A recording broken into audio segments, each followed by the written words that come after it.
I just realized if we could have like a fire going, like Oh, by the fire and let's chat about lore. Well, I feel like when we get into the like depths of winter and we're still doing this show, there will be like I'll put like, the fireplace channel on at my TV and it'll just like get like a very like crackly fire noise in the well, background. It'll be so good. by winter it'll just be us sitting in a room, and I feel like we can get like either an actual fire, dope, Yes. or a pretend fire, something that is very fire looking. When we start doing this in person, I need wingback armchairs. Yes. Like Yes. that's just a need that I have. Well, I don't want to copy too much of what like the Talks Machina said is, but I love the idea of putting the players on a couch. Like there's something so like nice about having them all comfy with one another. That'd be so nice. Yeah. No, I can definitely see it. Fireplace, big book. So many books. All the lore books, every lore book. Every single one of them written by him. What is the name of our world? I know we have the different continents. We got Bulfar. We've got Terrace. The others. Terrace? Terrace. Teris. Terrace. Yeah. Gather around the fire and learn some Terrace lore. Let's talk about Terrace. Speaking of talking about Terrace, not next week, but the week after that, we will be doing an introduction to the world of Terrace and talking about all the places in the world. We'll be talking about the different continents, some of the cities, some of the things we've done. But next week is going to be when we have Matthew on and all things Kokanee Lightkeeper, formerly Kokanee Buckwild. So it's going to be good. I'm really excited about that. I'm so excited about that. Like since the beginning, like Kokanee Buckwild is the name that you make when you don't think this campaign has legs. It's 100%. like it's like when you see like you're like have to name like with the things that you can see, and you're like Kokanee Buckwild. Yeah. It's not the name of a real serious character, especially not one like Matt plays. No, I'm so excited to hear because I know his backstory quite well. But to have like you guys hear it and for everyone like out there to hear it, because it's just such a it's one of like everyone's backstory in this campaign is so good. And it's Matthew's is one of my favorites. Just like I know. Oh, sorry. I just feel like that'd be such a wonderful, because I like to master some dungeons from time to time, and I feel like that'd be a really fun way to start a campaign off. You're like, hey everyone, we're just doing a fun one shot, wacky characters, do your thing, and then it's just not a one shot. Like nothing about the session is designed to be done in one. You just trick all your players into making absurd choices and then lock them down. I mean, essentially, that's kind of what happened, though. Like, we all played this one shot on a New Year's Eve, and then we we were all in this group chat, and we all messaged kind of each other the 2 days later, and we're like, so we're gonna do that again. Yeah, more than once. And then we started playing like once a month, and then it got to the point where we were like, that's not enough. And then it was bi-weekly, and then it was like, that's not enough. And then we're like, we're weekly. We are weekly now. So, and that's where we've been ever since. I know we've started previous episodes gushing about Tim, but I just want to take a second to like gush a little bit about Matt, because Matt is one of these like, it's interesting because I came into this knowing I know Adam and Sean, I'd say very well. Yeah. I knew Emma, Tim, and Lennon and Jen in passing, but I'd never met Matt. And I met Matt actually the first time properly playing in a one shot that Adam runs, the Broken Cove one shot. But I knew a little bit about him. I knew that he doesn't seem to have watched any movies ever. Like his pop culture is minimal, and he's like super businessman and like involved in so many, knows his stuff. And so for me, I was like, how does this guy fit into like a role playing thing? You know what I mean? Like, how does that work? And he played this character. I played a female character and he played a male character, and his male character started flirting with me, and it genuinely made me so like have those nerves of when someone flirts. Like I genuinely was like blushing and like like I wasn't having to fake the emotions. And I was like, man, this guy is really good. Like he has such a great sort of ability to understand people and like understand like their emotions. And I was like, so good. He caught me so off guard. Off guard. It is a kind of a shame that Kokanee is so milquetoast. Like his favorite ice cream is definitely vanilla bean. You know what I mean? Like a Probably, good yeah. vanilla, but still, because that might make you think that like that's all there is to Matt playing D&D, and you're like, no, you should see him put his party pants on. Like he's just committing to a guy who loves vanilla bean. Like yeah, no, he's got some wild shit behind those eyes. But it's not I just love that, that. it's also like, even as Kokanee, he has this really great sort of like the way he checks in with characters when they need to be checked in So on good, right? is like, he really like, he has this, I don't know if it's that he reads his friends well playing the characters, or that he reads the characters well, but he like knows when to like put a hand on a shoulder, or like he knows when to like just be there for people. It's like, yeah, he has his ability to elevate everybody else's playing is really, he's like always there for the assist. He's always there to just like be a helping hand.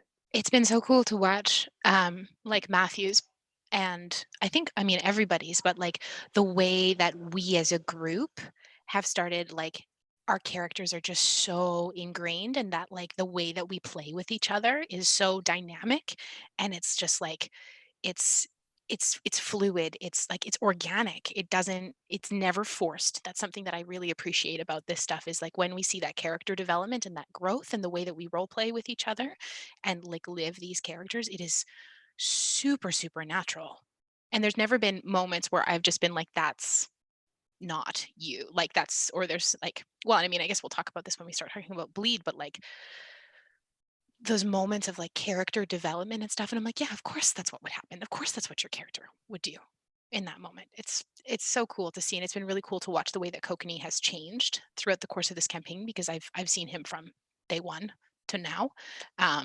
So that's been really cool, and I can't wait to talk to him about that. Yeah, I'm next week. very, very excited So to get him exciting. on the show. And Also, if anyone has any questions that they would like Matt to answer, or they have any specific questions about Kokanee, please feel free to send those over our Instagram, pop them in this chat, and we will, I will make sure I catch those, and we'll make sure we have those on the docket for next week. But this week, oh man, so much to talk about. I'm so we got excited. some great stuff on. Shall we roll Yeah, that should we intro? roll that Oh, intro? yeah, we got Let's the roll that. thing.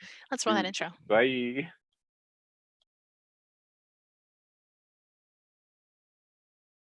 Roll that clip. Oh, there it is. Yeah. I talk along with you. Yeah. Sparkle. Oh shit! Look at that book. Sean, I think you're one of my favorite people. That was perfect. That's exactly what I need. Sean Deppner. chatWater. God. We'll get there. Yes. Yo, let's talk about Bleed, because I've been like fucking thinking about this all week, and you are a smart person, and I Me? think you have a few pieces of paper that indicate that. Thank you. Thank you so much. I have a couple pieces of paper. I don't know if that indicates that I'm smart, but I have a couple pieces of paper. Like, oh, you mean my degrees? Yeah. What you're talking about? That's what he meant. I'm still shaky about like how much we're allowed to talk about like our real lives, but so suffice to say, you're a smart person, and Thank you. institutions have given you Recognized. I feel like I can say I have my master's. Yeah. Okay, Yeah. good. So Yeah. like I could talk about Bleed knowing very little about it, and I'm sure that'd be hilarious, but I'm just so much more interested in like you just get like fucking dish. Tell me about Bleed. Like, About Bleed? yeah. Okay. So I think something that's really cool that like we could incorporate into chatWater as like over the course of whenever we feel like it, is like the concept of that, like there is so much going on in the background when we do have RPGs, like when RPGs meaning role-playing games. And so we can talk about like tabletop RPGs, live action RPGs, not necessarily LARPs. LARPs are a subset of live action RPGs. So there's like LARP and then there's LPG. It's different. So we like can talk about stuff like group dynamics, the psychology behind RPGs. What if we gaming. just talked about Bleed? though? Sorry? Bleed in relation to D&D. Well, we're going to do that today. Your brains are spilling out of your ears. Sorry. Like I see you being like, so here's this thing you asked. It's actually a much larger thing. It's so big. Don't tell me that. I won't tell you that. I'll just tell you about Bleed. So bleed is a concept that was originally put forth by a RPG designer named Emily Care Boss, who does amazing romance-related RPGs. Please go check out her work. They are fantastic. RPGs that can be done with just 2 players or in a small group. They're really, really cool. Also a psychologist named Dr. Sarah Lynn Bowman, and then another psychologist and game designer named Whitney Strix-Beltran, or Dr. Whitney Strix-Beltran. So they're all fantastic game designers and psychologists, so please check them out. So bleed is the blurring of the boundary between player and character. And bleed essentially is a concept that describes what happens when one part influences the other. So most commonly you can see that with something called bleed out. So when we have something that happens to your character in an RPG setting that affects you as a person outside of that, because there is this kind of concept that the character or the player should be separate. There should be some detachment, like some barrier between them. But sometimes when you get in situations where emotions are so high, immersion is really high too. So when people are in the game, when you feel really connected, when you guys are in a flow state as a group, um, as well as like when there's high stakes, when stuff is on the line, and when there's trust and attachment between them, like there is multiplicitous care between everyone, that's when you start getting bleed. And there can be bleed out, which is when stuff that happens to your character affects you as a player. And then there's bleed in, when stuff that happens to you as a player affects you as a character. So that's bleed. Um, it can be really centered around both positive and negative emotions. You can have positive bleed and negative bleed too, but the stuff that often gets talked about the most is negative bleed. So something that happens to your character affects you negatively, like as an individual person for some time afterwards. So like something like fucking your favorite NPC dies. Yes. And then you're just fucking bummed out for a week. Yes, absolutely. It actually works on so many different levels. It works on a psychological level, it works on a cognitive level, social level, as well as even a physiological level, so like a body level. So when you, as the player, experience negative bleed, you're often feeling rushes of like cortisol. Your dopamine system goes out of whack. You're also getting like adrenaline rushes when stuff is really intense. And on the opposite of that, when you're experiencing positive bleed, you're getting stuff like oxytocin, serotonin, and all of those really awesome emotions that produce happy feelings. So Now, yeah. let me what would be the difference then between, say, positive bleed, where you've played a game and you're feeling great, versus, say, just like, I don't know, like a really good combat session? Like, is there any difference Oh between, yeah. like, because there's a lot of different hmm positive things you get out of D&D. Totally. And generally, bleed is often associated with emotional responses to social interaction. So it's often based around the interpersonal stuff. Mhm. Um, so I can like I mean even personally, there has been many moments for me where I have had like unbelievable bleed, like outwards, from stuff with happened with Neppy to like into my life. I can think of one very recently, when she made the deal with the Matron of Vengeance. I was not okay. Me, Emma, not okay for like 2 days afterwards. I was like really down. The next day felt like I was tired, I was fatigued, I felt like irritable. It was hard, and I had to like spend time processing in the way that I do as a person, to like be okay with that. Even if knowing that I'm not Neppy, but the boundary between like what she was going through and what I was experiencing kind of bleeding out with that. Well, So I I was just I was actually thinking about that after that yeah. happened, because like I know that it's like Neppy has a thing where like Neppy wants to be liked, like Neppy wants to be liked by everybody, and I think you've said that might come from like a real place, Absolutely. um, 100% and it does. and so I was actually thinking like, fuck, I wonder how M's doing, because Neppy did something then, and it was like fucking what was it, Fallout, where just a little thing pops up, the green box that just says everybody disliked that, Yeah. and that was Yeah. just all on Neppy, and I was like, oh no, like I Yeah. was simultaneously like Letters was furious and Sean was so worried about you. Oh, thank Like, you. Yeah, I it was curious. Yeah. Oh, go ahead, Yanis.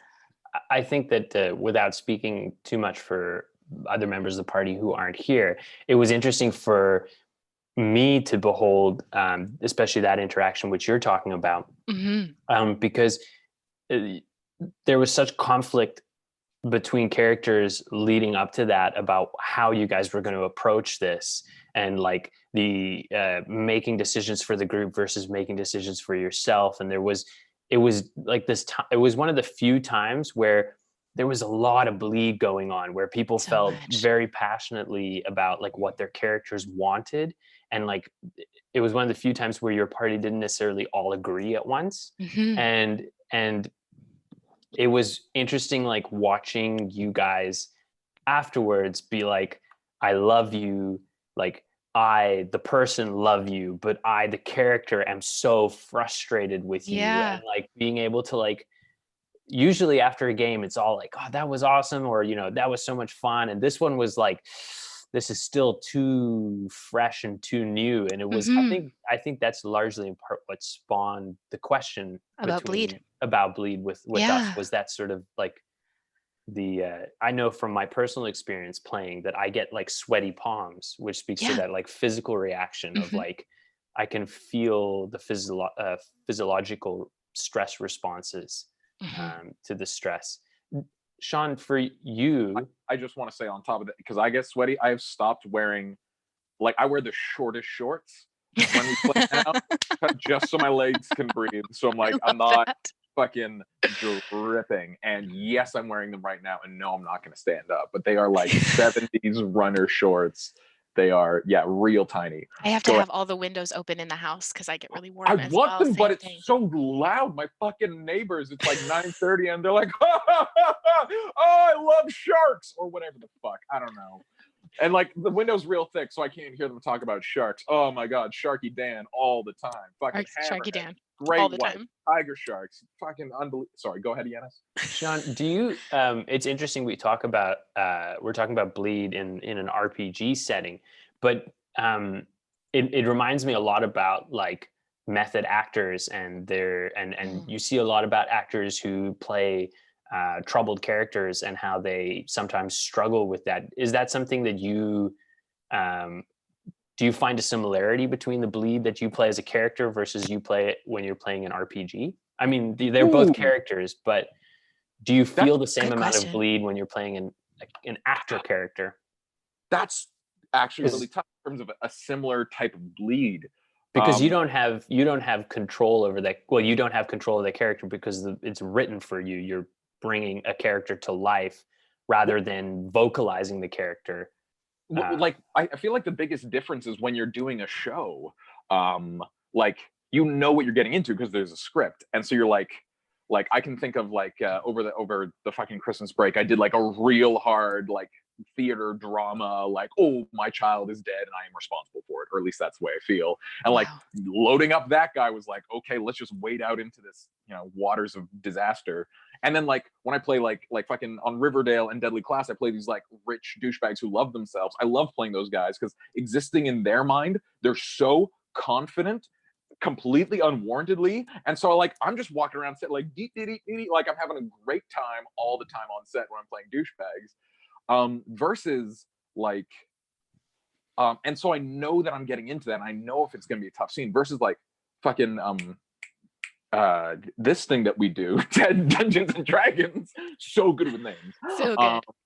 I think a really good example was like Emma, you were messaging me about me talking to the cook, Daliath, yeah. I love that scene. That was beautiful. Just wanted to drop off a bottle of wine. I just wanted to drop off a bottle of wine, and suddenly she's like, "Do you want to share this with me?" I'm like, "Well, I have to." Like, yes, obviously. And then it just became this whole thing where I was like, "Oh, like that affected letters like on like a philosophical level." Yeah. And that experience of him reaching a different kind of understanding on a philosophical level, like created an emotional reaction in the character, which is also me. And so like I came away not having my philosophy changed at all, but having the feeling as though I had. So like I think it's a very different feeling of bleed because it just catches you off guard always. I think Yeah. it feels much more immediate versus like wading into the waters. This is like someone throws a water balloon at you. I And think you're Can I? can I super Yeah, jump of in there course. super quick? yeah, There's a lot of stuff when we talk about bleed. It's I think it's really important to look at the distinction there, because bleed is not something that always consciously happens. It just happens, and then you have to deal with it afterwards. Whereas I'm hearing Sean talk about like that kind of wading into this thing with this character that he was playing, is that it was just like you were stepping into that like willingly, acknowledgingly, knowing that that's where you needed to go to get this stuff done. Um, Bleed doesn't work like that. Bleed just happens, and it's actually quite stigmatized in North American uh, RPGs, was particularly in like LARP and LPG settings, whereas in Europe, in like Nordic LARP, which is like kind of the standard of how LARP is played in Europe, people often play for bleed. That's the we're concept of gonna it. need a whole other episode just to Sorry, like I get really educate about excited about this LPN. stuff. So I am thrilled about that. I know we got a lot on the docket and we'll just keep to bleed, but like Yes. I would love to know more about like I if would we love to can tell bring you on a about Nordic special LARP. guest who's a Nordic LARPer. I would That'd be I love. great. We actually had somebody reach out to us today on the Instagram who does a lot of stuff with LARP, so we'll maybe have to I pick their brain in the future. I just wanted to add one more thing to the actor Mhm. versus RPG. Sean, would you say that they're two different directions of bleed?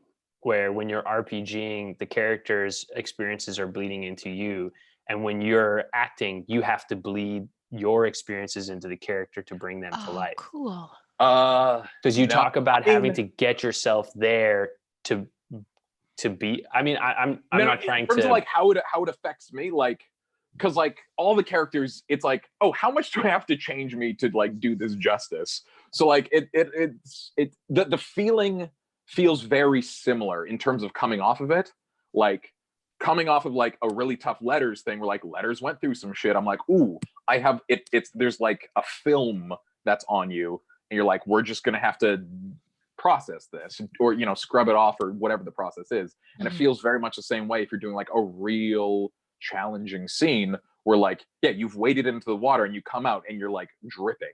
um Yeah.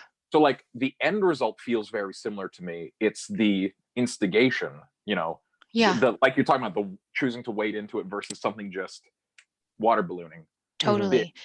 And I think that that's something that we as Blackwater, like there's a lot of stuff with regards to bleed where you talk about minimizing the impacts of bleed. Like you can acknowledge that bleed happens, and it's actually not, I wouldn't say crucial to the RPG experience, but it is part of the RPG experience, especially when you have people who there's like long-term immersion. So like if I think about this campaign, we have been playing these characters for, like Sean, you've been playing letters for a year, Mhm. and we've been playing like myself and Matthew and Jen and Lennon and Adam have been playing our characters for over 2 years. So it's like there is so much history and so much backstory there that long-term sense of immersion means that we can go from like here as like, oh, here, this is me, Emma, entering a camp like me, and then it's like I'm in Nepi like right now. It's I can be Nepi very quickly. You can jump in quite quickly, and then there's like that long-term immersion. We've also been going through so much high stakes stuff lately, like the the weight that the Velsum arc has carried with this campaign. This has been 14 levels of us working towards this. So like the stakes are high. So that's going to intensify the bleed. And not only that, but when you create your own character rather than having a character given to you, that also intensifies bleed. So there is a sense of like needing to mitigate that to prevent the any detriment from happening in your life. And there's a couple ways that people do that generally. The concept of de-rolling is really important. So I think about like after, for those of you out there listening who don't know, generally after the stream, we often like we, you know, stop streaming and then we chat probably for like 15, 20 minutes, an hour sometimes about, everything that's gone on, trying really hard not to turn it into a production meeting. But those are often the moments when I think we are actively de-rolling right now. We're stepping out of our characters and stepping back into real life. Um, So that can often happen in really informal ways or formal ways. A lot of like big like LARP settings or LPG settings have formal de-rolling, where there's like debriefs. You have a de-rolling buddy that you sit and you talk to like make sure that you're out. There's often a lot of like discussion that happens. There's questionnaires, stuff like that can happen. Another thing that can be helpful with de-rolling is like having some sense upfront about consent and boundaries, about what is okay, what is not okay, how do we interact with each other, checking in emotionally and using positive reinforcement that like even if this is a really negative experience, having people be like, it's okay, we still care about each other, we're still like friends, and we can be okay with each other even though something really difficult happened in game. And that's, I think, where we really shine well as Blackwater, like because we're all very good friends. There is so much emotionality and there's so much trust. And that, I think, is within players, players to DM, and also DM to players. We were literally just talking about this on Saturday after the second Velsum fight, because it takes a lot for us to have trust in Tim, that, like, and Tim didn't pull any punches with that fight, and he hasn't pulled any punches within a lot of like none of the fights that I think that we've been in recently, especially since streaming. Like, he doesn't pull punches on us, so it's trust that like he's not just out gunning to kill us.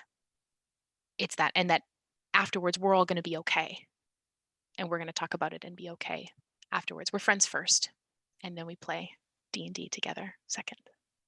It's interesting. The bleed thing is with Friday's session. I mean, I played Khale for almost 2 years. Maybe it was about 2 years. Yeah, It was over 2. It was over 2. Yeah, it was over 2. And we were playing playing pretty regularly for those 2 years. And getting to play him again was, it meant more to me than I thought it would. Getting to sort of inhabit that character again, because it was my introduction to D&D. It was my introduction to Adam and Sean. Like, Adam and I had been friends before, but it had been years since we'd really spent time together, and they've become such great friends to me. So he was very special to me. And it's also interesting because your relationship and your relationship is a weird bleed relationship that happened because of Khale and Saren's. absolutely. Khale and Saren had this weird sort of like friendship, and I felt like from the moment after that, we were already on like friendship level. Yes, I Because would they absolutely were. agree. Yeah, it was Like, like that was something that I experienced. I remember in that it was like a birthday one shot that Adam ran, that Saren and Khale had this like really lovely kismet. Can I just give a Yeah, little text? So Adam was Yeah. like DMing 2 different things, and so for his birthday, he wanted to bring them together. And so like that was the first time I like met Lennon and Yeah. you, and I don't think Yeah. Tim made it to that one, but No. it was actually really funny because it very much felt like I don't know, like two the middle two sets schools of parents. together, because it was very like, okay, you're the like This is you're the the other other. group. Okay, you're gonna do that. Oh, you're a rogue. But then Yeah. it ended up being wonderful, and yeah, that's all I wanted to say. It was a wonderful little. It was a 2-part one shot, is what it was. It was Yeah. very fun, and like that, yeah, because I remember that there was like this wonderful moment with Saren and Khale in that one shot, and it was just like, because Saren had just kind of come out of something really intense, and she and Khale had like shared this like collective moment together, and it was just like, oh yeah, and then I immediately was just like, well, I trust Yanis. I think he's great. I think he's awesome. I had such a for the longest time I had such a hard time separating you from Saren and separating like the Khale Saren relationship from the me you relationship, that it was literally like there was always just a sort of inherent trust that was established in RPG, and it just transferred over. And That's that was actually a concept called ego bleed, where the bleed that happens in a game actually changes aspect of you like over a long-term period of time. That's ego bleed. Let's dig into that. That's so cool. Yes. So ego bleed was first put forth by Dr. Whitney Strix Beltran. She created this amazing game called Bluebeard's Bride, which I want to play with all of you because I run that game and it's very fun. Oh, it's a horror RPG, so not for everybody. Um, but she's done a lot of research into theorizing how, like, if you play a character that is fundamentally quite different from you, there can actually be aspects of that character that can change who you are as a person. So an example of this would be, say, someone with really, really super high social anxiety. Like it just has difficulty making friends, difficulty relating to people on a kind of more social level, plays this super charismatic, really flirtatious bard, for example, in a Dungeons and Dragons setting. And through their character, they actually learn confidence or can assume confident states on a more regular basis. That is ego bleed. Yeah, it's super cool. I would recommend any one of her papers if you have the chance or access to them. It's really interesting you say that, because it's not RPG related, but it's related to that idea. My dad is not like super good in social settings. Like he just never has been. But Mhm. my uncle is like literally the most charismatic person you'll ever meet. Like he's a salesman, and he's sold pretty much anything you can sell. But he is just like the most charismatic human being you will ever meet. And my dad literally, when I was a kid, I used to struggle in social settings, and he literally said to me, "What I do is I pretend to be your uncle." And that was Mm, literally his way of dealing with it. Was yeah. he knew what it meant to be charismatic, and he knew what it meant to be social. So by pretending to be someone else, he was Yes. able to like do that.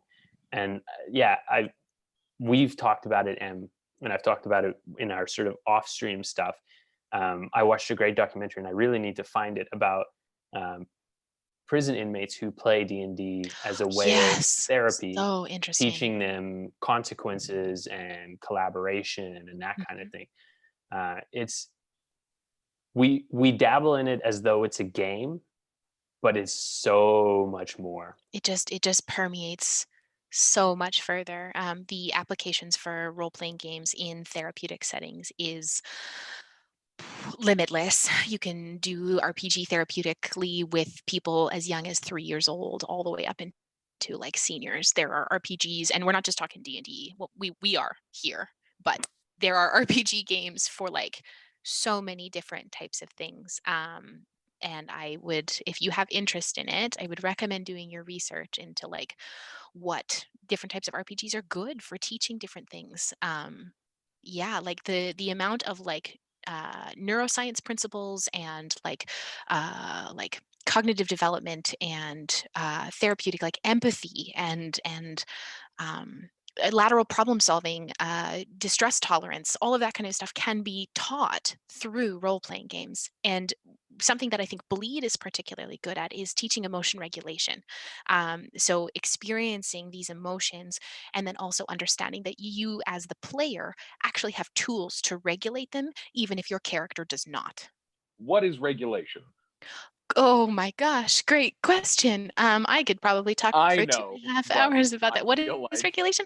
Okay, so regulation, or in the emotion context of regulation. emotional regulation. Yes. Okay. So emotion regulation speaks to the ability to um, label accurately, manage, and cope with emotional states as they happen to you, whether those are positive or negative. And you can have like there's a whole bunch of different concepts with emotion regulation. If you are a bit of a psychology nerd, encourage you to look into the research of Dr. Kim Gratz. Her work is really amazing. And it talks a lot about like when we experience dysregulation is often the times when our emotions do feel quite out of control and unmanageable, and we're using um, in inadequate, ineffective, or maladaptive coping mechanisms to try and deal with them because they might feel really good really quickly, but don't actually help in the long term. So RPGs actually can be a really fantastic way to teach people how to regulate emotions in a structured setting,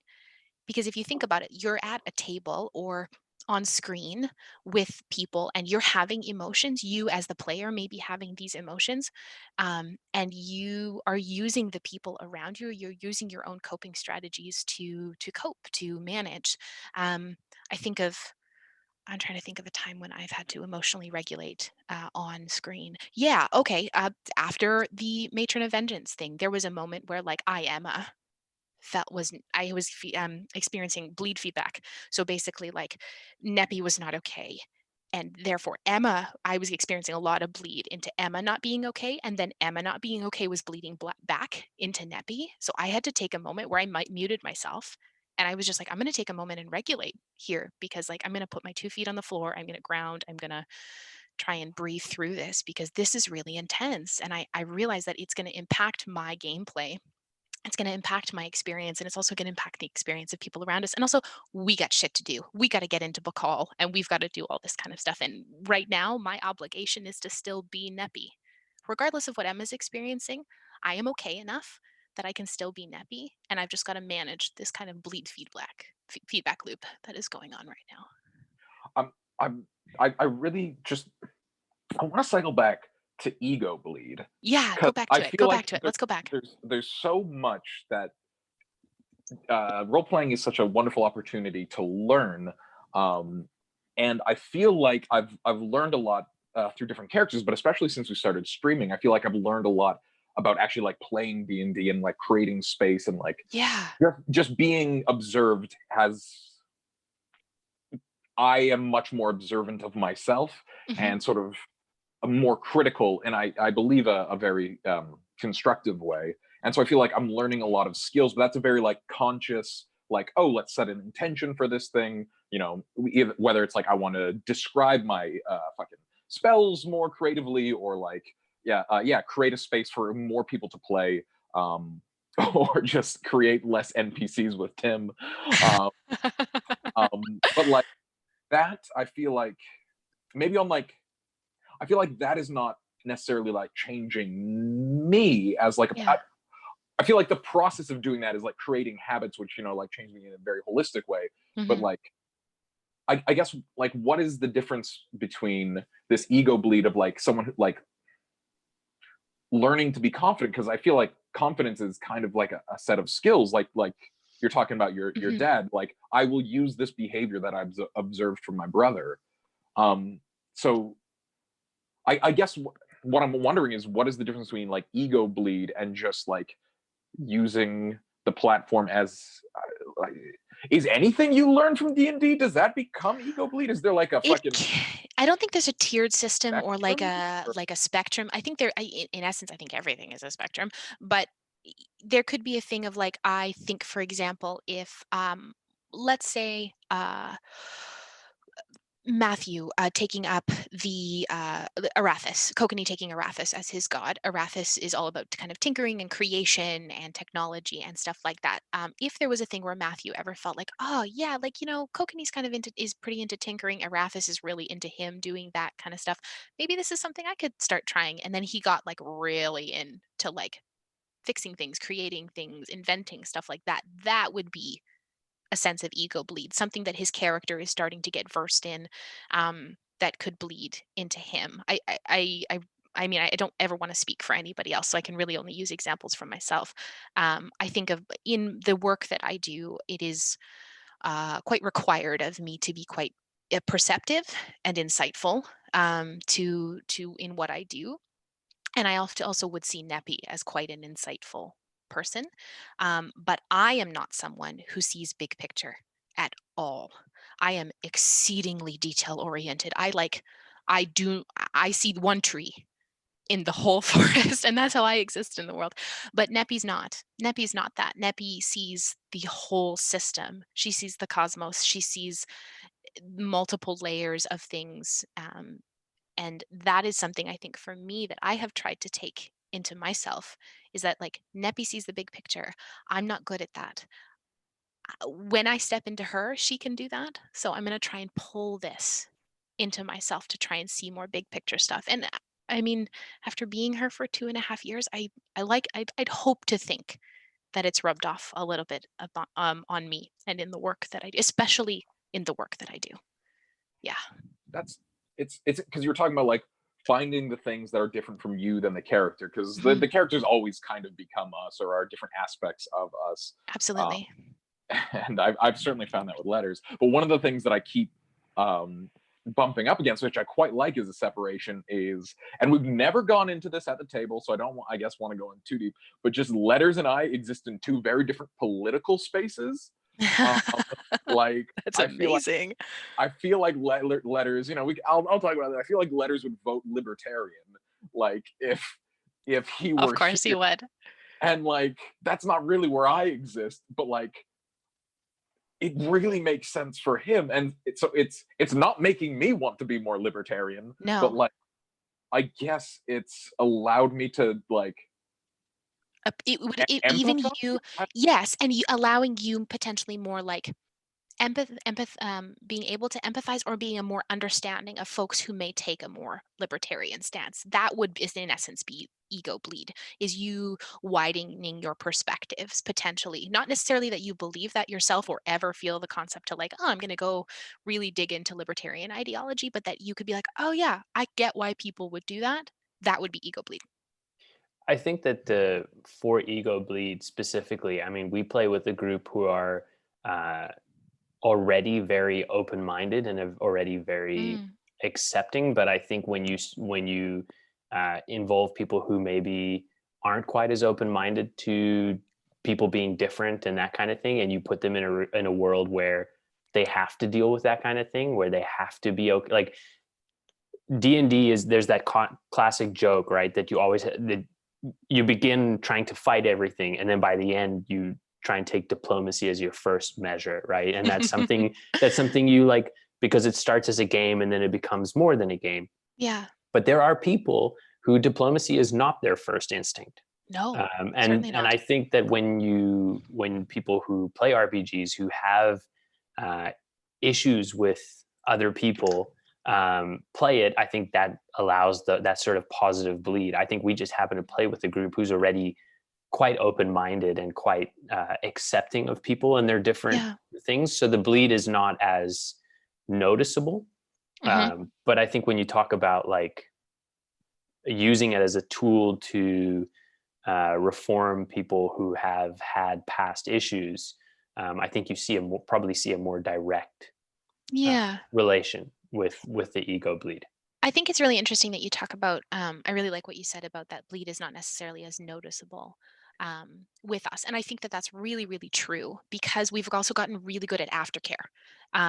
So aftercare in any sort of situation where there are boundaries and rules and all ways of being, like and consent involved, aftercare is always important. So in this kind of thing, I see those debriefs that we have, and we talk on our Facebook chat, or like the nine of us talk on our Facebook chat like all week long. What we're doing for each other in that moment is constant and consistent aftercare. We're checking in with each other. If something is happening to someone outside of game setting, we're always checking in with each other to making sure we're all okay. We take those couple moments before we get on stream. We ground with each other. We check in. How's everyone doing? We do the thumbs up, thumbs down, thumbs sideways. How did everyone feel? That is all aftercare, and it is so essential when dealing with anything that puts you in an emotional situation which you as a person could be affected. I'd actually really like to show you all something. It is a diagram that is kind of one of the big um, ways that people use to describe bleed. It's in a lot of Dr. Sarah Lynn Bowman's papers, created by Emily Care-Boss as well. So I'm going to share my screen, and you guys all should be able to see that as well. And I can walk through it a little bit for 2 seconds. There we go. Okay, cool. Yeah. Yeah, can everyone see that? Okay, great. So this is the concept of bleed. We have the self as the primary identity. This is the person you are in everyday life. We have the character or the alter ego. Bleed in is when you as the person affect the character, and then bleed out is the when the character affects the person. As the level of immersion increases, or like the length of which you've been in the game, the stakes, all of that kind of stuff, immersion f- um, amplifies bleed. It just has to. And but what is really, really interesting is this concept of what's in the middle. I'm pointing to it, but it's this stuff in the middle here, the social contract and the magic circle. So the magic circle and the social contract are basically two sides of the same coin. They give the self the primary identity, the permission to exist in this way with these people. It's the set of rules and boundaries that everyone exists. And then it also gives the character permission to exist with their set of people when they role play together. And this concept of alibi at the bottom is actually also really important. Alibi is basically the thing of like, it's an invitation when you do something, like your character does something that you wouldn't normally do. It's the justification of like, it's the difference between who you are normally versus who you need to play in that moment. Um, so I think of a character that I've played in a different campaign who's just a perpetual. She just lies about everything, and she like cheats people out of stuff, and she just will get what she wants. Denna, the bard that you folks saw in the Adonis one shot on Friday, like she will lie her way through anything to get what she wants. Emma doesn't do that. Emma wouldn't do that. So the alibi in that gives me the justification to do that, and bleed blurs this boundary. Um, and the alibi can be really hard because it's one of those things where if something bad happens and a player, people might get angry with the player for doing something, and then people often fall back on like, oh, that's just what my character would have done, where really it's just way more complicated than that. So Bring that the is the face back. that's the concept of bleed. So I'm gonna stop sharing and we'll go back to chatting. There we go. Yeah. There we go. That's the concept of bleed. Very cool. Thank you. Thanks for also letting me ramble on about bleed for 45 minutes. Oh I no. find it so fascinating. It's super it's valid. a it's an interesting phenomena, and it's we talk about things that we learned from the session, and it's strange because I get a sneak peek in the sort of behind the scenes things. I've learned a lot about just things that I want to take out of this into my sort of like workplace setting afterwards. Just the way we approach, and I think it's something special about not necessarily about our gameplay, but about our group and how we take care of one another is um, the way we check in with one another before and sort of find out where we are at Mm, emotionally before we delve into stressful situations. It's something that I've never considered in like a workplace environment. Whereas like sometimes like when I work on set, things are stressful, but I never consider or check in with my workmates about where they are emotionally that day. yeah. And role play is one thing to be in a stressful situation, and then you're concerned about your friends and how they're managing to manage that. But like I should be concerned about my workmates and where they're at emotionally when they're in stressful situations. And I Mm, think the sort of things we do before game, for those who don't know, M takes the group through some grounding and breathing exercises. Um, and we just sort of do a general check-in, and people will say like, oh, I haven't had the greatest day, or like I'm feeling quite mentally spent today, or whatever the situation might be.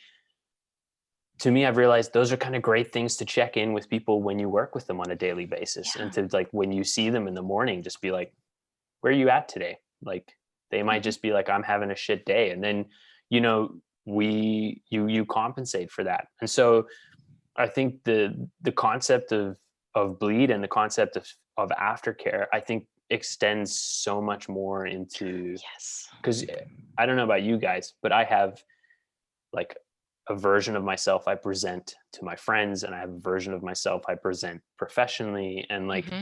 there's a certain level of bleed there. Like I'm able to, when I go home at the end of the day, take workianus off and leave a lot of those stresses Oh my behind, God. Yeah. but they still bleed, right? Like Hmm.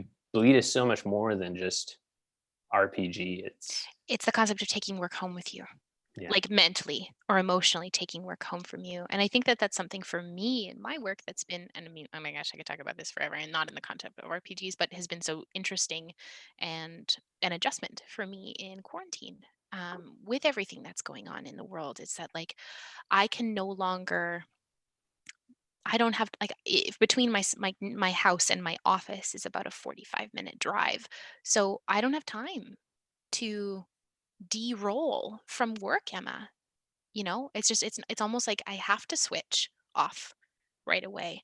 And I think about even in the way that we've shifted to playing D&D online, because this is never something that we had done before before quarantine happened, we always played in person in my living room.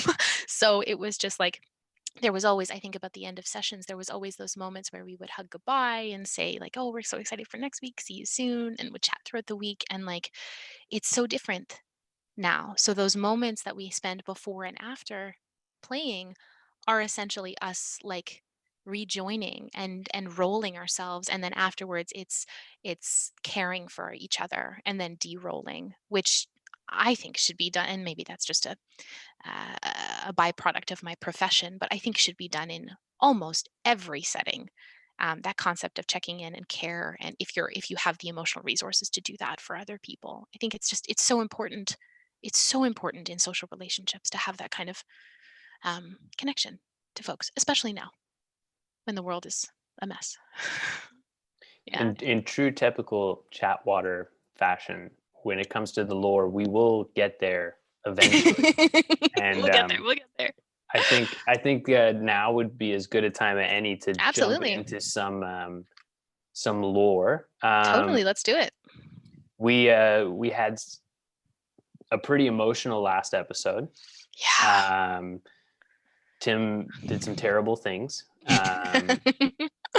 And made people do some terrible things. And it was I think everyone's, speaking of bleed, everyone was pretty emotionally exhausted at the end of the last Charged. Yeah. episode. But now Blackwater's back on the road, Again, or at yeah. least we think they are. I don't want to make decisions for the group, but Clack has to be saved, and that means a Yes. little trip to the Earth Elemental plane. Oh gosh. Yeah. We never spend, I always think about like when we get home to Wolfreen, to our keep. The longest span of time that we've spent there were like a concentrated 6 months that we talked about in one session. I Like, think it was over like 2 sessions. yeah, well, yeah, it was like a session and a half at least, because we were all like, oh, we have all of these little things to do. But it is Blackwater is constantly on the road. I remember this week I was talking with Jen and Lennon. I was like, gosh, Blackwater needs a vacation. Like, we need to go to the beach or something. Each episode. Beach episode. Yeah, we need to go on a vacation. We'll go to like Southwatch, which is down here or something. Let's get a little bit tropical and go down there. Like, we need to go for a break. But we're on the road because we got to go save our best boy. I miss him. We'll get him. Clack is the bestest boy. So when you guys go back to the bestest Earth boy. Elemental plane, this is the home of letters. This is where letters got introduced. Born and raised. What took you guys to the Earth Elemental plane the first time? Oh, wow. Sean, do you know at all? Well, they realized that they actually had a sort of like a glaring hole in their group dynamic, and they really could use a lot more like arcane prowess, a lot more just like charismatic animal magnetism, and just like someone whose feet were disproportionately small compared to the rest of their body. And within a couple sessions, they found the guy. So massive success. No, I understand they lost the patch or something. I have no idea how they got there or why. The very first time we actually went to the Earth Elemental plane was simply like a one night stay over. So we had on the way, we were leaving from the town of Fawe Tavar to Wolfreen, to the very, very first time we had ever been to Wolfreen. We were on our way to fight Zakis. Wait, whoa, wait, you'd never, because you like live in Wolfreen and like Yeah. married to The head Queen of Wolfreen. Yes. and you guys had never been there since until like basically just before I got there. Well, so this was just before Torin Where were you guys died. before then? We started. This is where we will talk about in a couple weeks. Sorry. We started in Tor N, which is right here, which is a small city on the kind of south west of Wolfar, and then we went to Svelen, and then we bounced around a whole bunch of places, but we hadn't been to Wolfreen, and none of us were from Wolfreen, so we had to figure out our way how to get or like who had been there once or twice.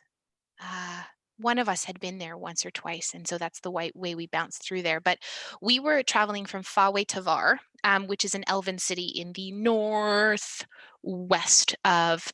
We had returned from Caradoc down to Fawe Tavar. This was the very first time we went to Caradoc, and we were in the kind of like elemental chaos arc, which we will talk about. Chatwater, we'll get there. So we were on our way to fight Zacchus, who was the kind of head of this. This entire plot to unleash chaos into the world, elemental chaos to the world. And we were traveling from Fawe Tavar to Wolfreen. We had taken a trip down and we were going to ambush a bunch of people because they had kidnapped Kamea. She was simply an advisor to the queen of Wolfreen, Queen Talia. I would have to look at my notes for that. And so she had been kidnapped, and she was traveling by road with the body of the General Riza, who had been murdered. And they thought that Nissa Timbers, the mage that we know and love, had murdered her, which was not the case.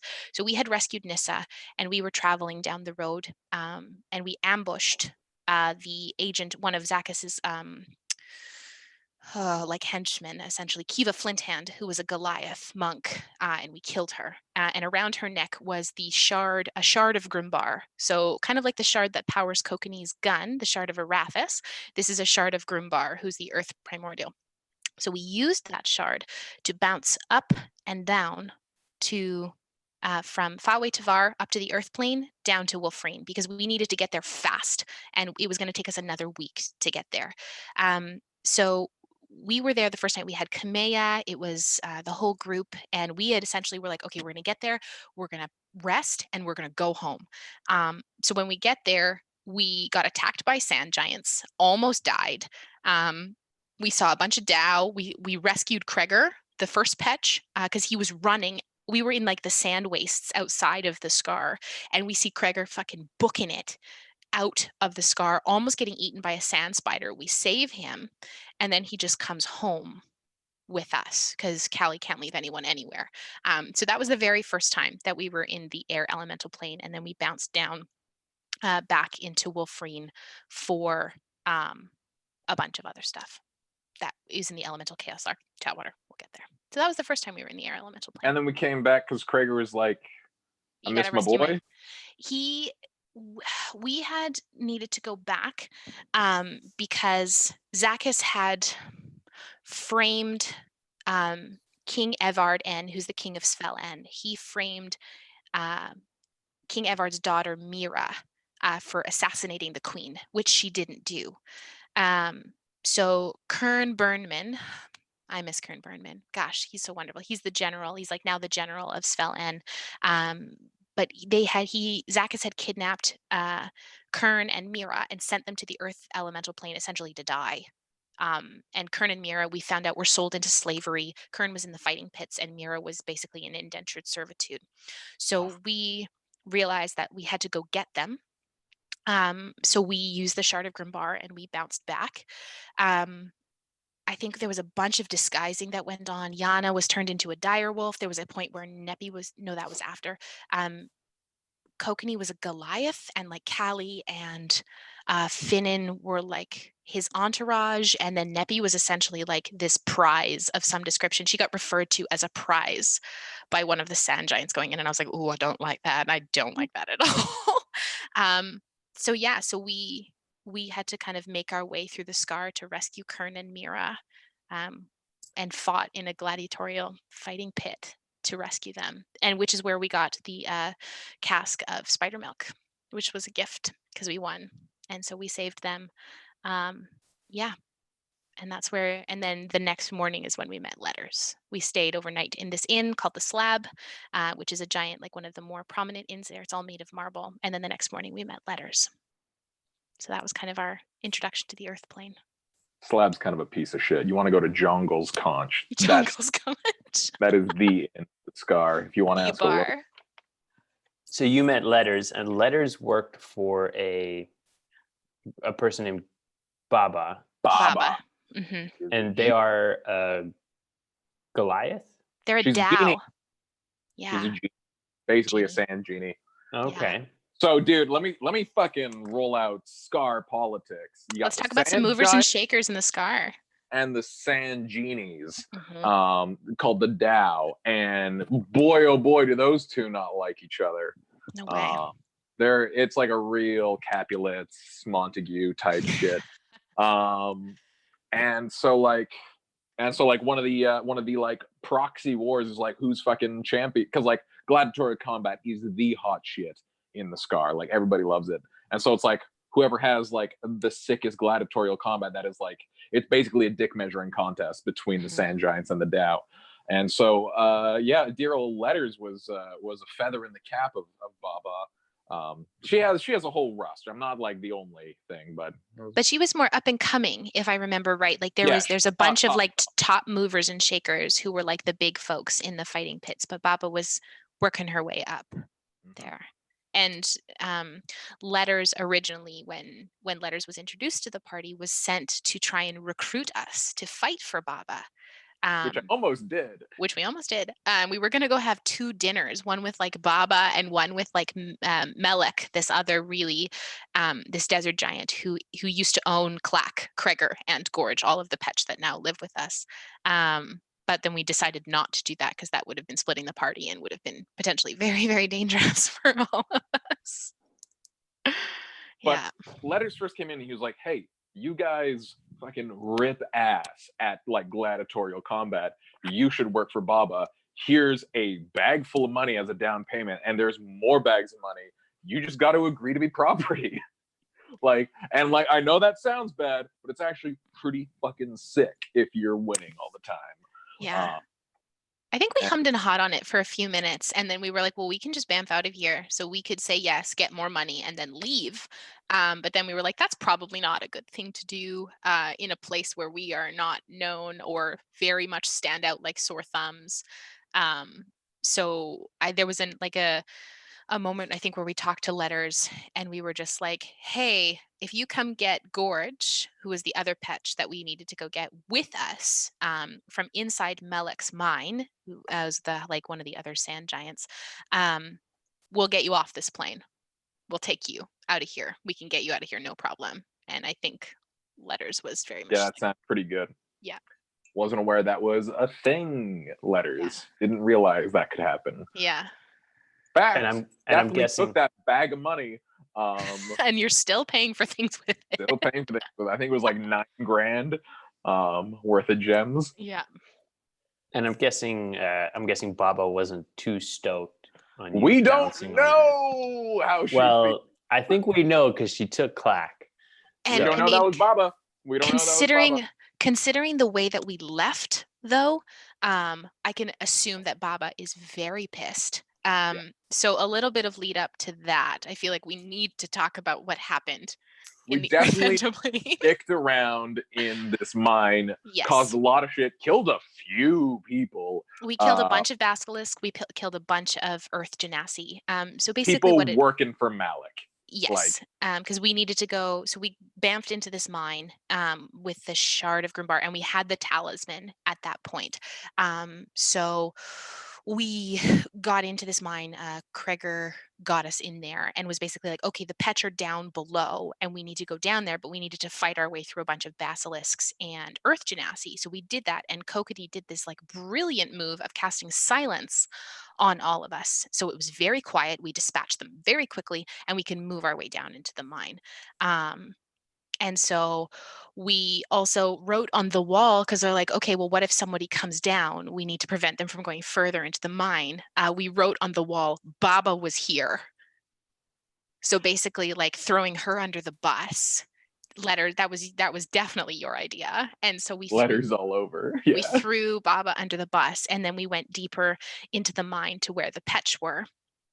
We found Gorge, and then we were basically ready to go.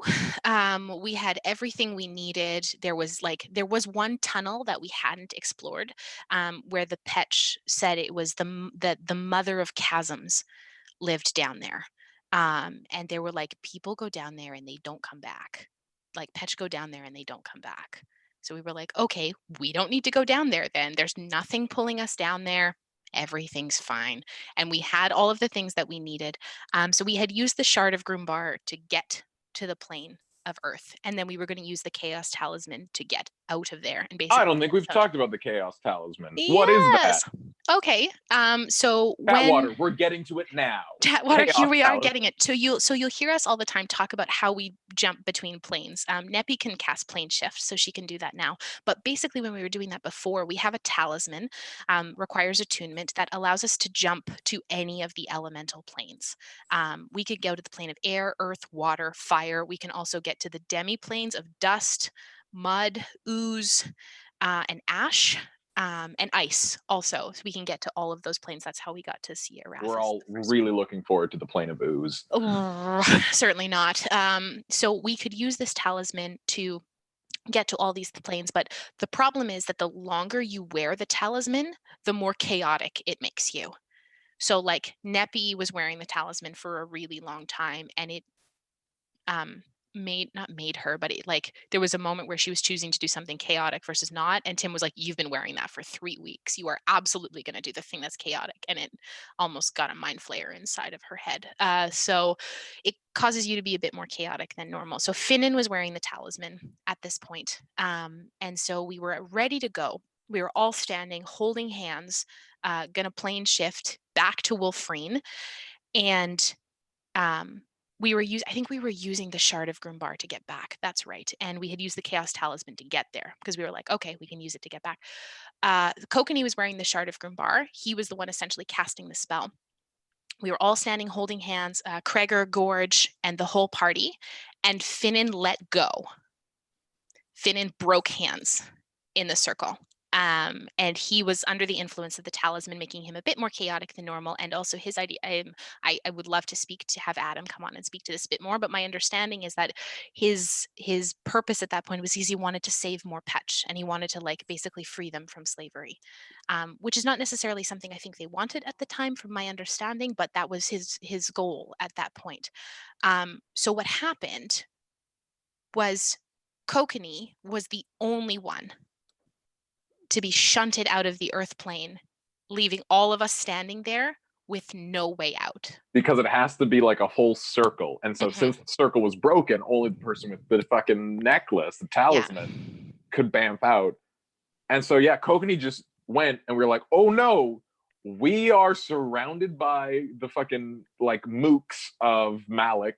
We're in this fucking cave. They're gonna come find these guys who we have murdered and blamed on Baba. And we can't get home. It was so bad. It was so bad. Where's the one place that we haven't been yet that nobody goes? That's right, the fucking chasm of dragons, mother of chasms. So cave dragon. We fucked up the entire room. No, but like we fucked up the entire room. And Clack, this giant soul sorcerer Petch, came down with us because he said he would help us out. Because Kokanee had essentially. Was that what happened? Again, we established this last time. I was like, because it was the whole thing of like wiping in state is because we had space for one other, but we couldn't take all of them. And Blackwater. Well, because now that Kokanee was gone, No. This is part of the circle. We had room for one more person. We could take 9, and there was 8 of us. And there was a whole thing of like, we could take one, but like none. And like the Yoda Petch was like, oh, it'll be bad for all of us if one of us goes. And I'm like, that's her name was Shale, by the way. Taxation is theft. Like, one of you come along. And the one that looked most like Macaulay Culkin 8 eyes at me. I was like, you come along. So he was part of the circle. The original circle, right, when Finnan broke it. So when fucking Kokanee bamfed out, it was a very awkward moment between Clack and his entire culture he was ready to abandon. Yes. So he was pretty stoked not to stay with his entire village or whatever that he had pretty much back on. After chatting about it a little bit, we climbed down into this chasm, into the mother of chasms pit, essentially, and we got the party basically almost all the way down, and then Neppy was the last one coming down on the ladder, and a cave dragon attacked her right from behind, came out of the wall behind her, and there was 3 people in that fight who were at 1 hit point for a majority of the fight. Like we were on kind of last legs for that fight. A couple people almost died. It was a really, really harrowing fight. But something that was really amazing about that fight was there had been a moment when we were like setting up for the game where Tim had Matthew rolling dice. And I mean, we had no idea why, but he was rolling dice. And so in the middle of the fight, like Neppy gets hit for something like 64 hit points of damage from this cave dragon. And Tim was like, but you only take half. And I was like, okay. And he's like, you see this blue shimmer of radiance around you and you only take half. And I was like, okay. So I was kind of at the brunt of getting like, because the cave dragon came out right behind Nappy, and we were taking like, I was taking a lot of damage because basically any cone of area of effect stuff hit Neppy fully. And so, but I was taking half damage for like Poison damage. half poison damage for 2 rounds. And then it stopped. And I was like, okay, so that was crazy. So we end up killing the cave dragon. We get some of its claws and we skin it, and it's great. And we realize that there's a bunch of cave dragon eggs down in this pit. We leave them there. We're like, we're not touching those. We get a bunch of gems. There's a bunch of stuff down in this cave. We spend the night kind of like in shifts doing rest. And Neppy goes to cast sending to Kokanee, because they were like just together. They had like just gotten together at this point and said that they had feelings for each other at this point. It was really new. So she cast sending to him to be like, we're okay. Like, I hope, because they had affirmed that he'd made it back okay. But she was going to cast sending to him and be like, we're all right. We're going to stay down here for the night. Everything's fine. And he didn't answer. He just didn't respond. And it wasn't the fact that the sending spell didn't go through. It was the fact that like it went through and he didn't respond. So Neppy was like, oh my God, he's dead. Something very bad has happened. And so and she told Yana this, and she didn't really tell anybody else because she was like, what is going on? So then the next morning we ended up, after we rested, the talisman recharged and we ended up bouncing back. And so what The plan worked. Nobody the bothered plan us. work. Yes. But we had heard there was like fighting at the top. So we had like basically gotten out of there super quickly. And what had happened was Kokanee had prayed to Arathis to cast the spell Warding Bond on Neppy across the plains, so that he would take full damage of everything that hit her, but she would only take half. So basically by him keeping her alive, she was able to keep the party alive. Which was just so selfless and just like what a amazing thing to have done, because he rolled a natural 20 on the check to see if he could get the warding bond to work across the plains. And we found him like basically on death's door. It had Kamea, because he had Kamea sit with him while he was essentially like not astral projecting, but essentially projecting this protection across the plains towards Neppy. And had Kamea not been with him, because she's a druid, he would have died, and we would have just found him like dead in his bed. To this day, Kokanee takes double damage from poison because of that. And sometimes we talk about that where it's like, oh wait, what type of damage was that? And we all look at Kokanee. He's like, no, it was necrotic. It's fine. And it's like, yeah. So Matt has vulnerability to poison damage because of permanent, because he did that. And Arathis was like, there will be lasting consequences for for trying to do this. And he's like, that's fine. I have to do this. We love that mechanical shit supporting that role play. Yeah, like, it was an amazing moment. Yeah. Effects. Oh. And we honestly have not been back to the Earth Elemental plane since. Yeah, we basically took a shit like just in the middle of someone's living room and just said, fuck you, and stole their shit and left. And there's one other piece too that I think is really important to mention about the Earth Elemental plane. So when we were getting chased by giants through the city after we won this pit fight, to free Kern and Mira, because Neppy and Spooky killed Melek's nephew, Kazim. Like, he was a prize pit fighter, like the best pit fighter of Melek. And we eviscerated him. Like, we killed him, we brought him back as a zombie, and then Neppy crumpled him to dust with Turn Undead. No. Yeah. So, and in front of his uncle, and then Melek, people that hard. We dunked real hard, and then Melek threw a spear, and it landed in Nepi's shoulder, and it impaled her and almost killed her in one shot, in one round. So when we were in Ulgra the Collector's like room, and you see Tim was like, oh yeah, you see a giant long spear, and I was like, is that the one that was in Nepi's shoulder? That's what I was talking about.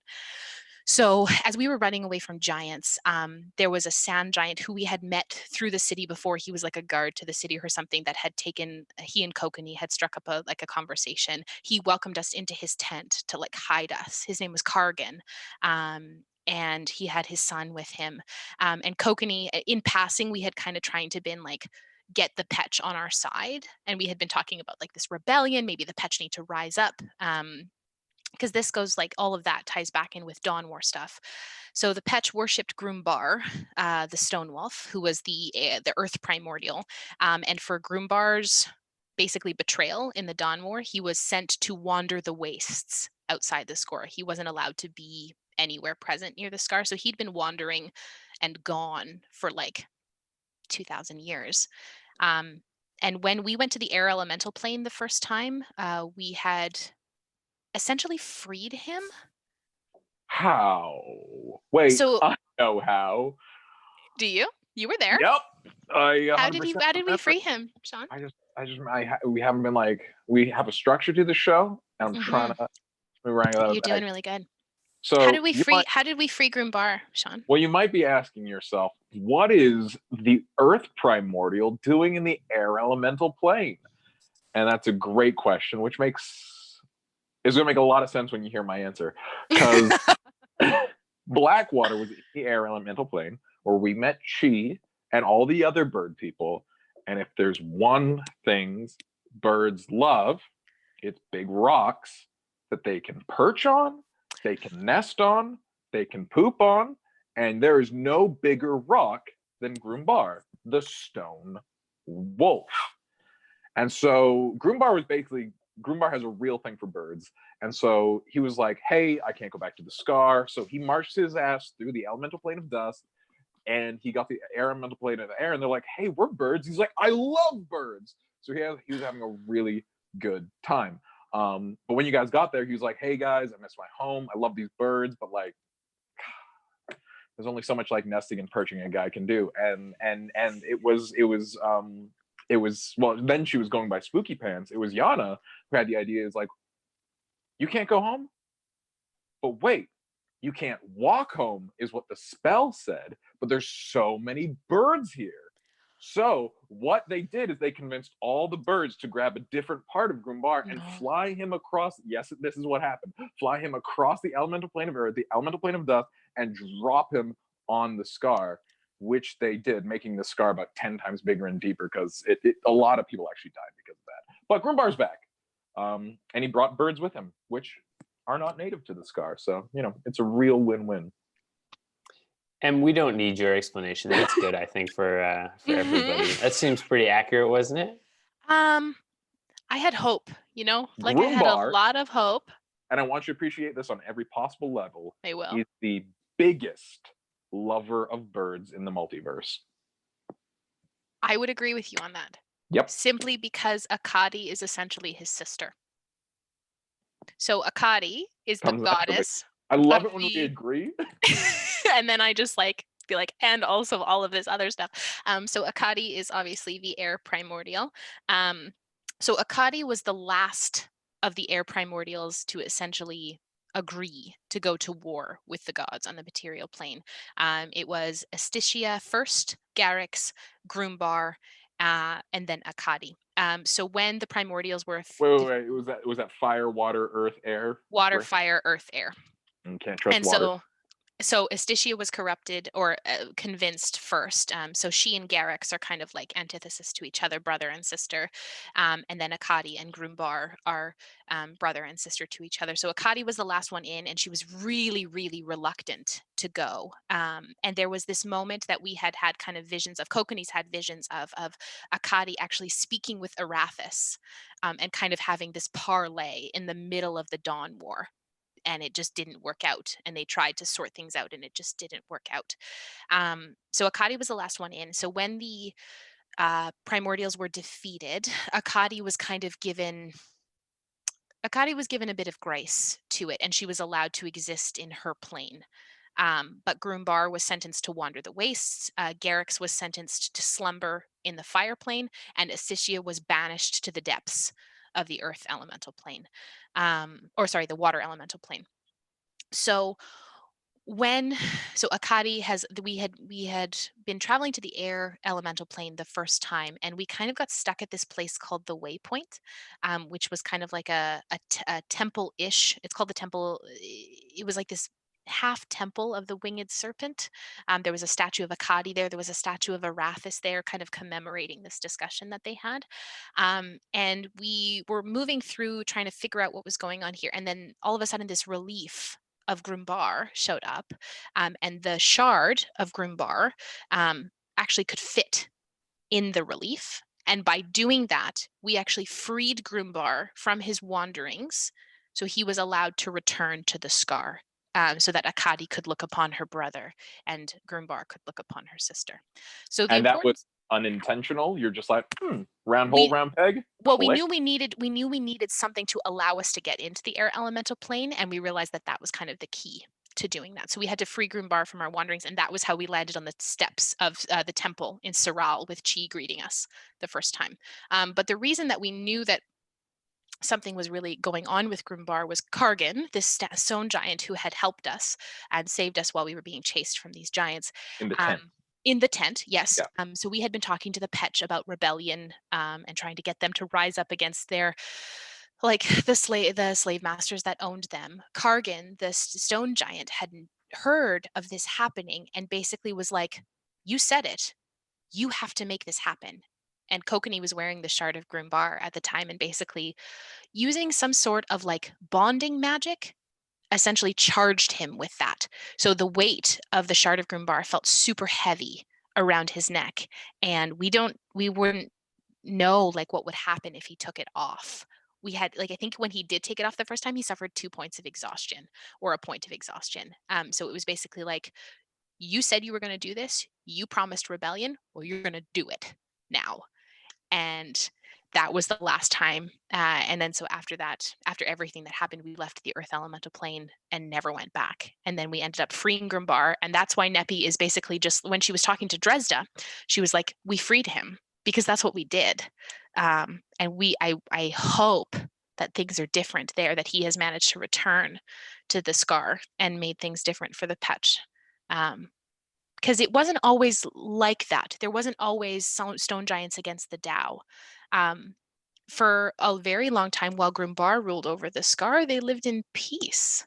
There was a lot of peace, and neither were higher than the other, from what I remember about the lore that Tim had discussed about that. But yeah, once Grumbar was gone, basically it turned into a class war. With the Tao and the stone giants, with Zamarod being the head Tao. He's known as the Jade King. So he rules over kind of like the fighting pits, wielding a giant emerald warhammer, which is called the Emerald Twilight. And then Melek is the lead kind of desert giant that's there. So we pissed off the people who already didn't like us. Yes. And we've pissed off the people who are like, I like what you're about. Please keep doing it. And we're like, we don't think we are. Yeah, we left, and like we kind of left it in a bit of a disarray. So I'm very, very curious to see what we walk back into again. Because like I was thinking about this, and there's like, the town is essentially divided down the middle. It's like stone or sand giants on one side, Tao on the other side, and like nowhere is good because we've pissed off both sides. Melek hates us because we killed his nephew. The Tao hate us because of everything we did with Baba, and also Zamrod because we kind of pulled one over on him when we took Kern, and when we fought for Kern and Mira. Like when we got Kern and Mira out of the pits, we had to, the fight was like us against a bunch of things, and Kern. Kern was on the other side, and Nepi used a spell called Feign Death to pretend that he was dead so that we could kill him. And we're like, yeah, we'll take his body. It's fine. Dead or alive, doesn't matter. But then he came back to life like an hour later. So we've pissed off it's the only time I've ever used it, and it's a delightful spell because the person has to be willing. But we've essentially pissed off just everybody there, and we cannot go in looking like we do because they know. And like Letters just is gonna walk in there with like a huge fucking target. Letters is a celebrity, very. Yeah. I imagine my stands were pretty crushed. Yeah, super crushed. Sort of take my leave before I could take the cup, as it were, which is a cup that you fill with your enemy's blood to drink and gain their power. Jeez, it's a real Highlander moment. You know. And there was like a moment, I think, too, like when we were in the fighting pits, Neppy was like ready to be like, well, I'll just like, because everybody had been referring to her as a prize because she looked so different, and she's blue. So they don't see any tieflings in the scar, so everyone had been referring to her as this like prize, like very like courtesan-esque, and she was like, I'm not okay with this. And then there was a moment where we were trying to figure out how to get Kern and Mira out, and Neppy was just like, why don't you just like, if Zamorod's so interested in me as a prize, why don't you just, I can figure out my way out, just offer me up. And they were like, no, we're not doing that, obviously. But there was a moment where she was like, we'll get them back. But yeah, we're walking into just not a good scenario, not a good place. It's bad. It can be bad. But so exciting, but bad. So Sean, do you think Letters is nervous about going back? I mean, such a good question. I feel like nervous is maybe not the. If there was like a verb for experiencing dreading, yeah, I feel like he's dreading going back. Like, again, like he had no intention of ever going back. He burned those bridges pretty hard.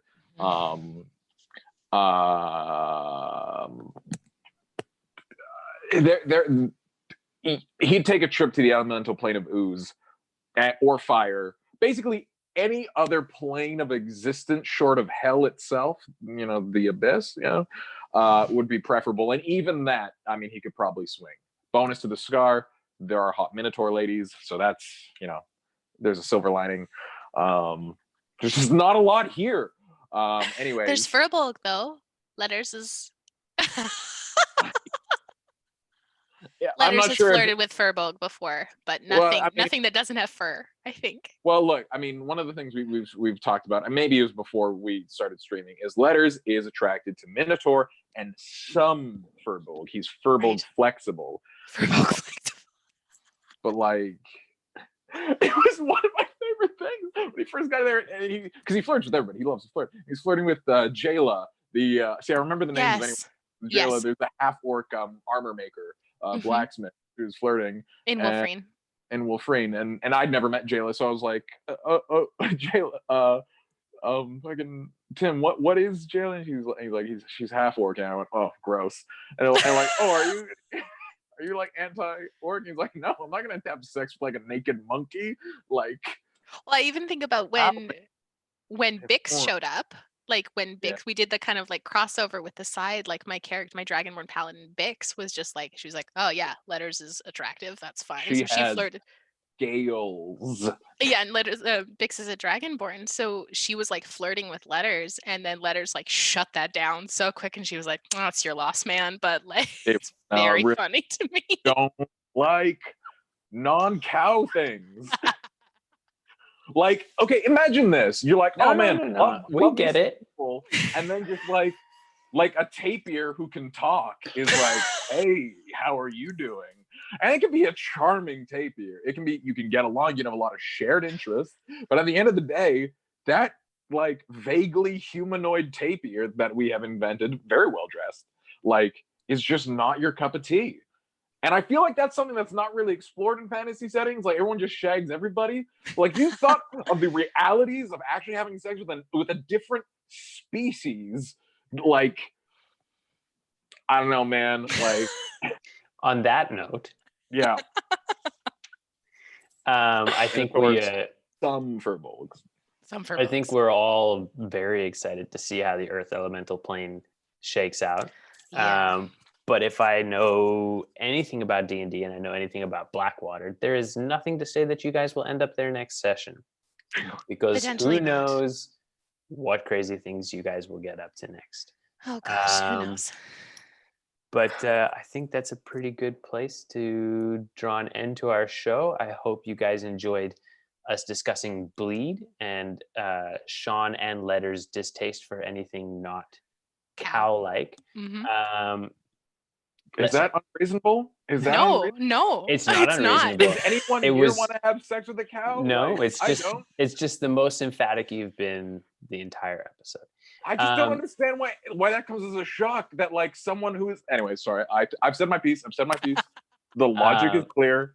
The logic is sound. I do not I don't want to fuck a disagree with lizard. I love it. Sean and Letters, neither of them want to fuck a lizard. That's just not happening. Fair. Am I the asshole? Fair. Like, Harsh, but fair. Harsh, but fair. I say that? Yeah, we will see where it goes. Join us this Saturday to see the adventures in the Scar at 8 p.m. and then we will chat all about it and be joined by Matt Kokanee, Lightkeeper himself, next Monday. So here's a question. So there's a spell. It's called Reincarnate, where if you die, you can bring somebody back, but you like roll their stats randomly, including their like race, their species.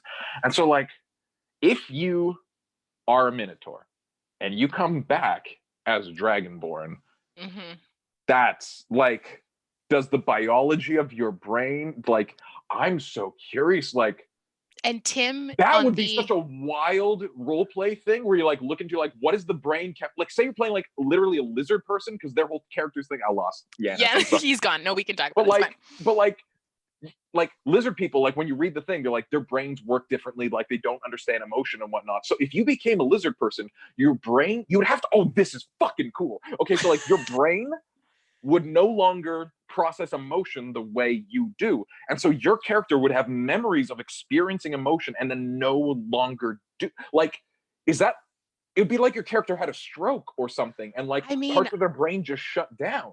I know that I know Tim uses the expanded reincarnate table, which has a whole bunch of different races on it, including like hobgoblins, kankus, tritons, like the full extended races that are all canonically D&D.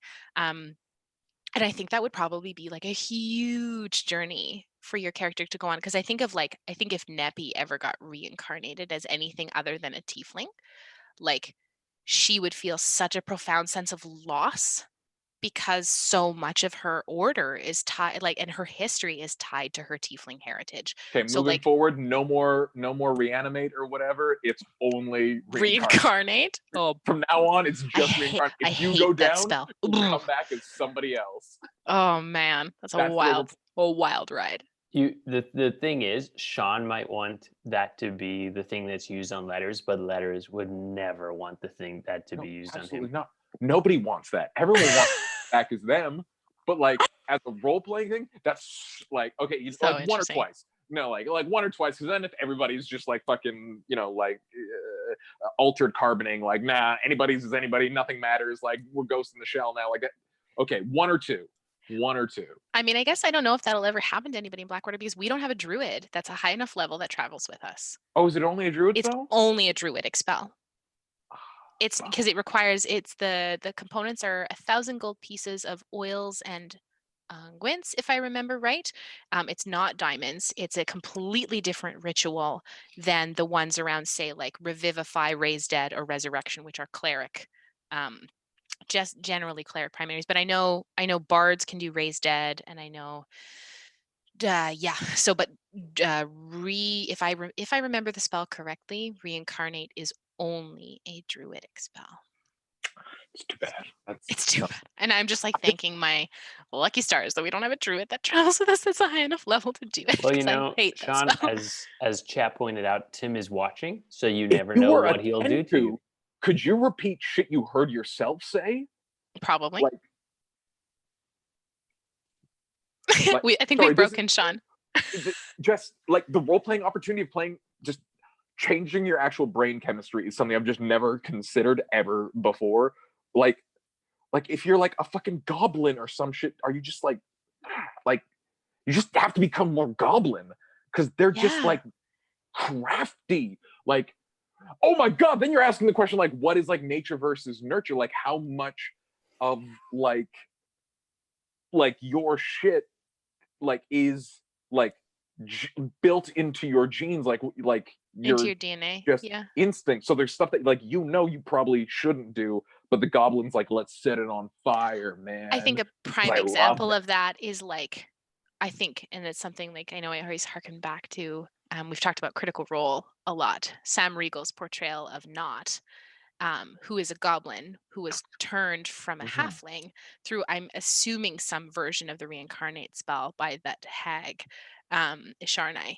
So like, Spoilers, Critical Role spoilers. sorry guys, we did say spoilers everywhere. But the beauty of that role playing is like the difference that now, which is so cool to watch Sam Riegel kind of like work his way through with Nott, of like, she was this like very chaotic, like, I'm gonna eat a rat person. And now she's like, having to go back to be Veth, who she was before. Gosh, just like, I think that's I think when you speak about that, Sean, that's exactly what I think of. Super What cool. I Man. what I loved about that portrayal was not only that, but the um, presenting herself to her family with her new sort of like way of being, where Mhm. she was before, she was the halfling who was all caring and motherly, and now she's a goblin who eats cats and that Is kind of out for thing. adventure. Yeah. Exactly, and now has to like meet these people from her past when she was essentially a different person. That was sort of a really interesting dynamic. And I mean, definitely not in the sense of reincarnate, but I think that that journey of a person, of like, you go on an adventure and it changes you fundamentally as a person, is so prevalent within our campaign right now. Like, that's exactly what's happened to Neppy, right? And like, that's what's happening to Letters, and it's happened to Spooky and Kokanee. And like, Kokanee is a fundamentally different person than he was when he entered the campaign, or like met Blackwater for the first time. And I can imagine, and Finnan is too. Like, we're the adventurer's journey, that hero's journey, is inherently about change, and speaks to the way that like this group of people and the things that you encounter together change you as a person, whether it's the way you look because of a spell or the things you experience. Um, and if I'm hearkening back to Bleed, it changes the way that us as friends, we relate to each other. I even think of like us streaming together, in like, what we've had, like, this is 15 14 streams now. And like, I was really worried, I think, when we started streaming, that I was like, oh, it's going to feel so disconnected, it's not going to feel the same. I don't think it's different. For sure it's different, because we don't get to hold hands while we plane shift anymore. Or when I'm having like a role play moment with, we don't have a role play moment with someone, like I don't get to just sit like next, because usually we all have an order that we would sit in the living room, and it would be the same thing every time. But it's like, I don't get to turn to Lennon and have those beautiful moments between Neppy and Callie, or between Neppy and Kokanee, or like when, if Matthew was sitting next to me on the other side. But I don't find that the emotional experience has dampened at all. It's so cool. And I'm so thankful that we've been able to like maintain that in an online setting. Um, and that's not to say that I do not. I mean, I very, very, very much look forward to the day when I can sit next to all of you and play D&D. And like, I think it's just going to be just a beautiful experience that is only heightened by all of this stuff. It's going to be so cool. And we won't do it until we have 1,000 followers. So, guys, if you want to see us play live and in person, And and if safe. I just like the idea of them ending quarantine, but us not at 1,000 followers yet, so you guys aren't allowed to. Like I could stop you. Thanks for joining us this week, guys, for chatWater. Thank you, Em, for such insightful discussion about Bleed. I hope you guys enjoyed that as much as Sean and I did. I know it's something that we really wanted to delve into. That's not our typical Blackwater lore, but is something that's interesting to us as D&D players, and just an interesting topic in general. Mhm. Next week we will have Matt join us, Yeah. our own Kokanee Lightkeeper. If you have any questions about anything that we've talked about tonight, or any questions, as I said before, from Matt next week, please feel free to post them in the chat. Connect with us on Instagram, Twitter, or via email as well. Also, if there are any questions that you have about RPG dynamics or the way that games exist, there's a bunch of other principles that I would love to talk to you all about. So please let us know. Or if you liked that little thing that we talked about with bleed and want to see more of that, let us know too. Happy to bring in stuff like that anytime. Sean, you looked like you just had like a revelation. What was Seven? What was Seven's race? It was She was or they were a changeling. changeling. If you Yeah. came back as a changeling, Which you you could can. still live in your old body, but it would never be the same. But Yes. it would be the same, but it wouldn't though, would it? Have you been percolating on that for like 5 minutes? No, that just hit me. I'm like, that would be like such profound tragedy that you're like, to everybody else, you'd be exactly the same, but you would know. Be different. Like, because like I'm not sure exactly how it is, because they can just do it, but I imagine it is just a little bit of effort.